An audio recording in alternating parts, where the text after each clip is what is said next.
Breaking news చూస్తున్నాం. అరుణాచలంలో కార్తీక బ్రహ్మోత్సవం ప్రారంభమైంది. ధ్వజారోహణంతో ప్రారంభమైన ఈ ఉత్సవాలు 10 రోజుల పాటు జరగబోతున్నాయి. ఇవాళ సాయంత్రం అరుణాచలగిరిపై దీపాన్ని వెలిగించబోతున్నారు. సూర్యాస్త సమయం తర్వాత సాయంత్రం 6 గంటలకు భరణి దీపం నుంచి జ్యోతిని అరుణాచలం గిరిపైకి తీసుకెళ్తారు. గిరి శిఖరం వద్ద మహాదీపాన్ని వెలిగించనున్నారు. ఇక ఈ దీపం ఎన్నో మైళ్ల దూరం కనిపిస్తుందని భక్తులు చెబుతూ ఉంటారు. ఈ దీపాన్ని చూసేందుకు తెలుగు రాష్ట్రాల నుంచే కాకుండా దేశంలోని పలు ప్రాంతాల నుంచి, విదేశాల నుంచి భారీగా భక్తులు అరుణాచలం వచ్చారు. దీనికోసం ఈ ఏడాది అధికారులు ప్రత్యేక ఏర్పాట్లను కూడా పూర్తి చేశారు.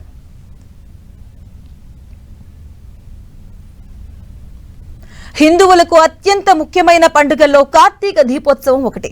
కార్తీక మాసం పౌర్ణమి రోజు వచ్చే ఈ ఫెస్టివల్ ను ముఖ్యంగా తమిళనాడులోని హిందువులు అత్యంత భక్తి శ్రద్ధలతో జరుపుకుంటారు. ఇవాళ జరిగే కార్తీక దీపోత్సవం కోసం అరుణాచలం ముస్తాబైంది. ప్రతి ఏడాదిలాగే ఈ ఏడాది కూడా ఈ ఉత్సవాన్ని అంగరంగ వైభవంగా నిర్వహించేందుకు అరుణాచలం ఆలయ కమిటీ అన్ని ఏర్పాట్లను పూర్తి చేసింది. ఇవాళ ఉదయం 7:50 ప్రారంభమైన కార్తీక నక్షత్రం రేపు ఉదయం 5:48 ముగుస్తుంది.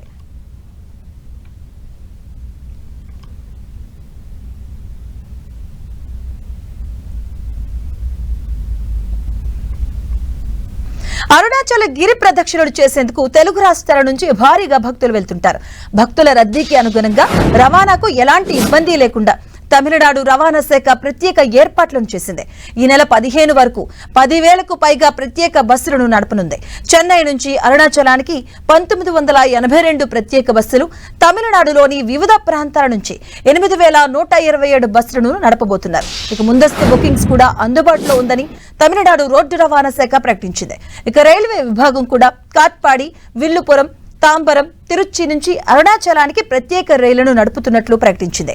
ఈ నెల 13, 14, 15 తేదీల్లో తాంబరం నుంచి అరుణాచలానికి ఉదయం 10:45 ప్రత్యేక ట్రైన్ నడపబోతున్నారు. ఇక ఈ రైలు అదే రోజు మధ్యాహ్నం 2:45 అరుణాచలానికి చేరుకోబోతుంది.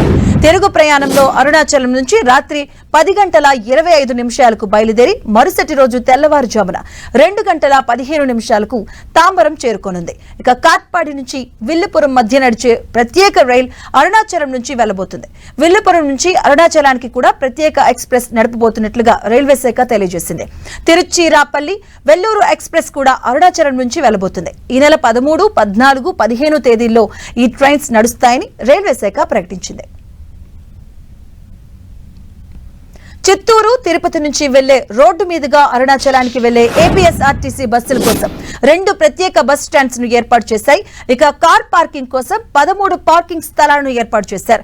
నిన్న ఉదయం నుంచి కార్లను అరుణాచలం పట్టణంలోని వెంగిక్కల్ తేందల్ నగరం వరకు వాహనాలను అనుమతిస్తూ ఉన్నారు. తాత్కాలిక బస్ స్టాండ్స్ అలాగే కార్ పార్కింగ్ స్థలాల నుంచి అరుణాచలం నగరానికి ఉచిత బస్సులు అందుబాటులో ఉండబోతున్నాయి.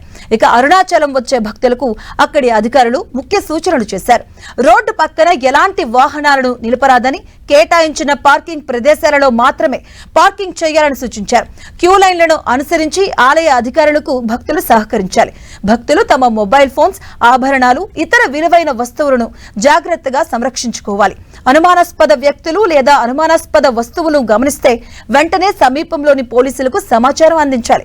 భక్తులకు ఏమైనా ఆరోగ్యపరమైన సమస్యలు ఎదురైనప్పుడు ప్రభుత్వం ఏర్పాటు చేసిన వైద్య శిబిరాల్లో వైద్యం పొందవచ్చు.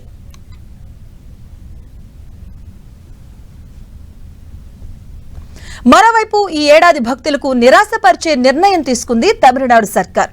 ప్రతి ఏటా అరుణాచలం కొండపైకి భక్తులను అనుమతించగా ఈసారి మాత్రం భక్తులను కొండపైకి అనుమతించడం లేదని తమిళనాడు హిందూ ధార్మిక శాఖ మంత్రి పీకే శేఖర్ బాబు తెలిపారు. ఇక ఇటీవల అరుణాచలంలో కొండ చర్యలు విరిగిపడ్డాయి. దీంతో ప్రభుత్వం ప్రేమలత ఆధ్వర్యంలో 8 మందితో కూడిన నిపుణుల బృందంతో పరీక్షలు చేయించింది. ఇక ఈ కమిటీ ఇచ్చిన నివేదిక ఆధారంగా ఈసారి మహాదీపం పండుగ సందర్భంగా కొండపైకి భక్తులను అనుమతించబోమని మంత్రి శేఖర్ బాబు చెప్పారు. కొండపై దీపం వెలిగించేందుకు పోలీసుల అధికారులతో పాటు అటవీ శాఖ అధికారులు, ఆలయ సిబ్బంది మాత్రమే కొండపైకి వెళ్తారని మంత్రి శేఖర్ బాబు స్పష్టం చేశారు.